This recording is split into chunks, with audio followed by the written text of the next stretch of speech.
we perceive through our five senses.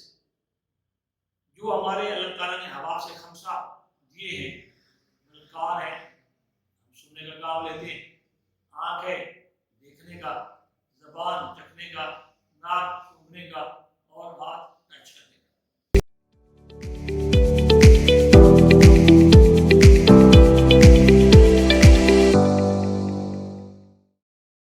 ہاں جی dear students and viewers,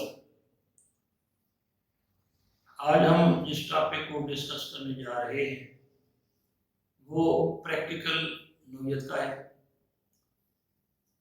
junior وکلا اور میرے شاگرد صاحبان جو ہیں وہ اکثر و بیشتر یہ سوال بھی کرتے ہیں، اور میں چیمبر میں آ کے یہ پوچھتے ہیں کہ جناب یہ کمپلینٹ کیسے دائر کریں اور اس کا سارا پروسیجر کیسے ہو۔ تو پہلے تو آپ یہ ذہن میں رکھیں کہ ہمارے ہاں جو لا ہے وہ کوڈیفائڈ ہے۔ کوڈیفائڈ سے مراد ہوتا ہے ضابطہ جاتی۔ ضابطہ جو ہوتا ہے وہ کسی بھی ملک میں بہت ایک ڈیفیکلٹ سچویشن کا حامل ہوتا ہے، اور جہاں تک ڈیفیکلٹ ہوتا ہے وہاں سمپل بھی ہوتا ہے، کیونکہ آپ کسی ان پڑھ سے پوچھیں 302 تو آپ کو بتا دے گا، یہ تو کتنا ہے 302 لگ گیا ہے۔ اب مختصر میں بیان کروں گا کہ کمپلینٹ کیس جو ہے وہ کیا ہوتا ہے اور اس کا طریقہ کار کیا ہے۔ اچھا، یہ جو ٹرمینالوجی ہے لا کی، اس کا جو ترجمہ کرتے ہیں اردو میں، وہ اس کے جو کنسوننس ہے اس کے تحت نہیں ہوتا۔ مثلا کمپلینٹ کا مطلب تو شکایت ہوتا ہے،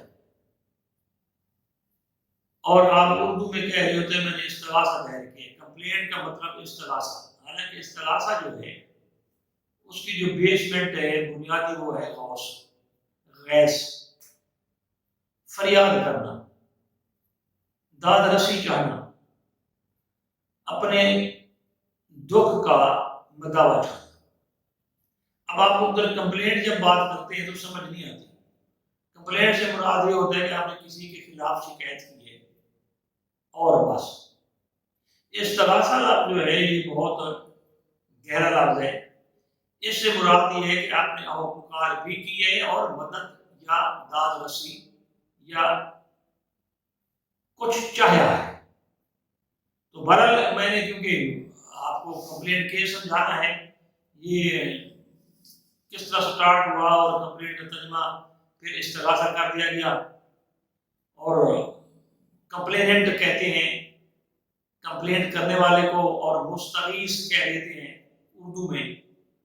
مستغیث کا مطلب یہ ہے استغاثہ چاہنا، فریاد چاہنا، داد رسی چاہنا۔ تو کمپلیننٹ سے مراد یہ ہے کہ اس نے سمپلی شکایت کی ہے، کوئی شکایت کنندہ۔ تو اب یہ ٹرمینالوجی ہے، there is a hell of difference between the two۔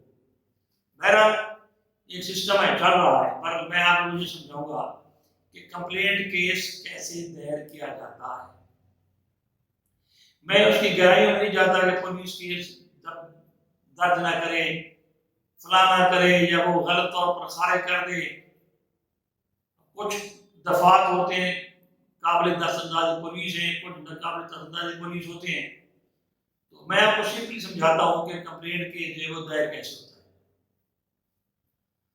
سب سے پہلی بات تو یہ ہے کہ جی آپ کا کوئی مسئلہ ہے تو آپ کیا کرتے ہیں، آپ ایک کونسل رکھتے ہیں، ایک وکیل رکھتے ہیں،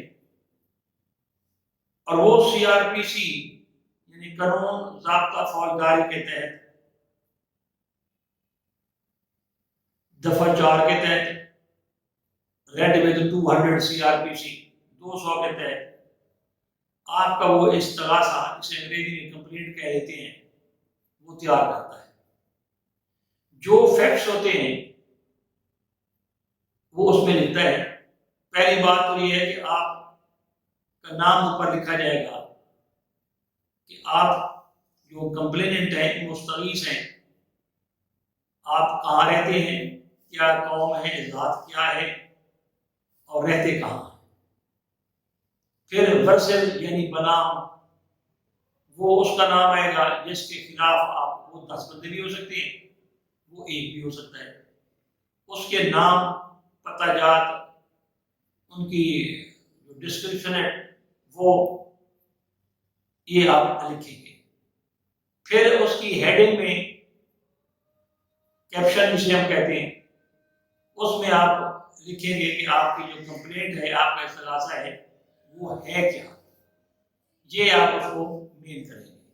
پھر اس کے بعد نمبرنگ کر کے آپ وہ فیکٹس لکھیں گے۔ اب فیکٹس کیا چیز ہوتی ہے؟ فیکٹس ایسی چیز ہے،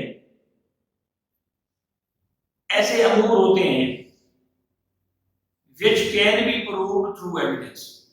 یہ ہے فیکٹ کی ڈیفینیشن، یا what we perceive through our five senses، جو ہمارے اللہ تعالیٰ نے حواس خمسہ دیے ہیں، کان ہے، سننے کا کام لیتے ہیں، آنکھ ہے دیکھنے کا، زبان چکھنے کا، ناک سونگھنے کا، اور ہاتھ ٹچ کرنے کا۔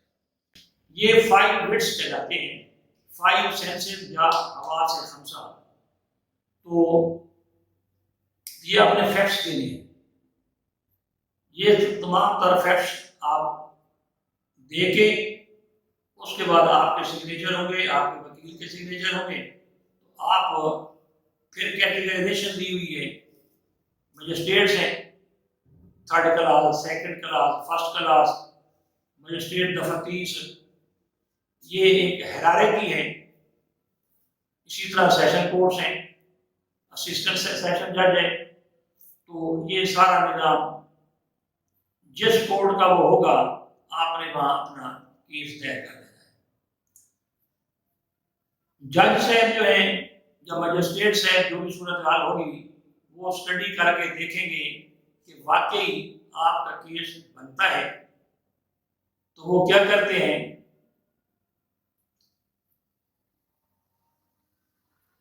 فوری بات آپ کے بیان لیتے ہیں، آپ کی اسٹیٹمنٹ ہوتی ہے۔ اسٹیٹمنٹ پلس سرسری، جسے انگریزی میں کرسری کہتے ہیں، وہ ایویڈنس آپ کی لیتے ہیں۔ آپ کے بیان اور آپ کی کرسری شہادت، کرسری میں سے لفظ بول رہا ہوں کہ اس پر دیگر نہیں ہوتی، سمپلی وہ ایویڈنس ہوگی، آپ پیش کریں گے۔ اس کے بعد جج صاحب دیکھیں گے صورتحال، اس کے بعد وہ 202 کی انکوائری ہوتی ہے، وہ چاہے کسی پولیس افسر کو دیں، کسی کو بھی دے سکتے ہیں، کسی اور اپنے سپارٹیٹ مجسٹریٹ کو بھی دے سکتے ہیں، وہ اس کی انکوائری کرتا ہے۔ وہاں بھی آپ اپنے چاہے وہ مجسٹریٹ یا جج جو بھی صورتحال ہے، تو وہ آپ کے صرف اسٹیٹمنٹ لے کے باقی وہ کہے گا کہ آپ اپنے جو باقی ایویڈنس ہے، وہ جو انکوائری جج ہے اس کو جا کے پیش کریں۔ تو وہ انکوائری جج جو ہے وہ اس کی اسٹڈی کرنے کے بعد وہ لکھ دے گا کہ جناب یہ ان کا استغاثہ ٹھیک ہے، بنتا ہے، درست ہے۔ بس اس کے بعد پھر پارٹیز کو نوٹس ہو جاتے ہیں، جو الزام علیہان یا جسے ملزمان کہہ دیں۔ ملزم اور مجرم میں فرق ہوتا ہے نا، ملزم جس پر ابھی آپ نے الزام عائد کیا ہے، جب تک کورٹ اسے نہ کہہ دے، جرم ثابت نہ کر دے، اسے مجرم نہیں کہہ سکتے۔ اس کے بعد جناب پھر آپ کو اپنی ایویڈنس پیش کرنا پڑتی ہے، آپ خود پیش ہوں گے بطور گواہ کے، آپ کے اوپر آپ گرا ہوگی۔ پہلے تو تھی ان ابسینشیا، آپ نے اپنے گواہان پیش کیے تھے، آپ خود پیش ہوئے تھے، اب آپ کے اوپر گرا ہوگی۔ گرا کا لفظی مطلب ہوتا ہے چیرنا پھاڑنا، جیسے ایک ڈاکٹر گردے کا آپریشن کرتا ہے تو اس کے اندر پتھری نکلتی ہے، تو دوسرا جو وکیل آئے گا، مخالف وکیل، مخالف کونسل، وہ آپ پر گرا کرے گا۔ گرا سے مراد یہ ہے کہ جو آپ نے بات کی ہے، آیا اس کی حیثیت کیا ہے، اس میں کچھ سچائی ہے یا نہیں۔ اگر آپ نے جھوٹ بولا تو پھر آپ یہ دیکھیں کہ 476 CRPC ریڈ ود 193، یہ آپ کے خلاف پھر کارروائی ہو سکتی ہے غلط بیانی یا جھوٹ کی۔ اگر آپ کا اس طرح سے یہ ثابت ہو گیا تو آپ یہ سمجھ لیں کہ آپ نے عدالت میں اپنا کیس پروو کر دیا، پھر جو بھی دفعات لگے ہوں گے اس کے مطابق مجسٹریٹ یا جج جو بھی صورتحال ہوگی انہیں وہ جیل بھیج سکتا ہے۔ اس کے بعد ایک پھر ہیرارکی ہے، چاہے تو آپ اس اجلاس اپنی نگرانی کریں یا سپریم کورٹ تک چلے جائیں۔ تو بہرحال یہ طریقہ کار جو تھا، یہ میتھڈالوجی تھا، یہ عدالت میں کیس دائر کرنے کا جو کمپلینٹ کیس ہے، یہ امید ہے آپ کو سمجھ آ گئی ہوگی۔ اور نیکسٹ آپ اگر اس طرح کریں تو سب سے پہلی بات یہ ہوتی ہے، کچھ لوگ جو ہمارے یہاں پڑھے لکھے ہوتے ہیں نا، انگلش ایجوکیٹڈ، وہ کہتے ہیں کہ ہم یہ کام خود کر لیں گے، تو یہ بات غلط ہے، کیونکہ ڈفرینٹ فیلڈز ہیں۔ سپوز آپ ڈاکٹر ہیں، آپ انجینئر ہیں، آپ کوئی ڈائریکٹر ہیں، تو آپ اپنا فیلڈ جانتے ہیں نا، آپ ایگریکلچرسٹ ہیں، آپ اپنا فیلڈ جانتے ہیں۔ اب آپ کہتے ہیں کہ میں یہ میٹر میں خود ٹیک اپ کرتا ہوں، تو یہاں سب سے جو بڑی غلطی کرتے ہیں ہمارے یہاں آ کے، وہ یہ ایجوکیٹڈ طبقہ اور ایلیٹس جو طبقہ ہے، یہ غلطی کرتا ہے، کیونکہ ہر چیز کوڈیفائڈ ہے۔ ایک قوصل وکیل کو پتہ ہوتا ہے کہ اس نے کس طرح پیش کرنا ہے۔ آپ یہ حیران ہوں گے، آپ جب عدالت میں آئیں گے تو آپ اگر آپ مثال طور پروسیکیوشن کی سائڈ سے آپ نے کہاں کھڑا ہونا ہے، تو یہ تو نہیں لکھا ہوتا نا، اس بندے کو پتہ ہوتا، یا مخالف فریق ہے اس نے کہاں کھڑا ہونا ہے۔ تو مقصد کہنے کا یہ ہے کہ جو قوصل ہے اس نے ایک وقت لگایا ہوتا ہے، LLB اس نے کی ہوتی ہے، اتنے عرصہ اس نے پڑھا ہوتا ہے، تو عام بندہ وہ ایبرپٹلی آگے کہے کہ میں کر سکتا ہوں، یہ فرسودہ خیال ہے۔